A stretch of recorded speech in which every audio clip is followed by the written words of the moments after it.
এই ছবিটা হতে পারত বিদায়ী সম্বর্ধনার, কিন্তু সরকার পতনের কারণে বাংলাদেশ ক্রিকেট বোর্ড সভাপতি নাজমুল হাসান পাপন এখন দেশান্তরী। তাই অবশেষে শেষ হতে যাচ্ছে বাংলাদেশের ক্রিকেটে পাপনের শাসন। নাজমুল হাসান পাপনের পদত্যাগ উপলক্ষেই যুব ও ক্রীড়া মন্ত্রণালয়ে বিশেষ সভা আয়োজন করছে বাংলাদেশ ক্রিকেট বোর্ড বিসিবি।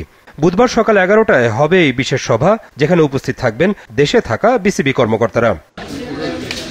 সভাপতি নাজমুল হাসান পাপনের অনুমতি নিয়েই এই বোর্ড সভা ডেকেছে প্রধান নির্বাহী নিজামুদ্দিন চৌধুরী। কিন্তু পাপন যোগ দেবেন কিভাবে? বেশ অনেকদিন ধরেই শোনা যাচ্ছে পাপন পালিয়ে আছেন ইংল্যান্ডে, যেখান থেকে অনলাইনে যোগ দেবেন সভায়।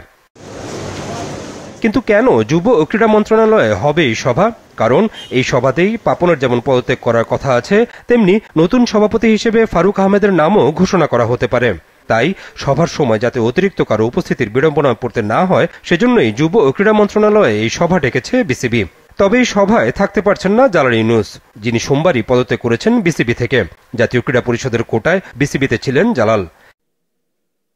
এনএসসি থেকে পদত্যাগ করতে বলা হয়েছিল সংস্থাটির মনোনীত বিসিবির আরেক পরিচালক আহমেদ সাজ্জাদুল আলমকেও, কিন্তু তিনি এখনও পদত্যাগ করেননি।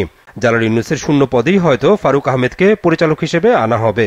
এরপর পরিচালনা পর্ষদের ভোটে সভাপতি নির্বাচন করা হবে। সেই নির্বাচনে ফারুক সভাপতি নির্বাচিত হবেন বলেও ধারণা করা হচ্ছে।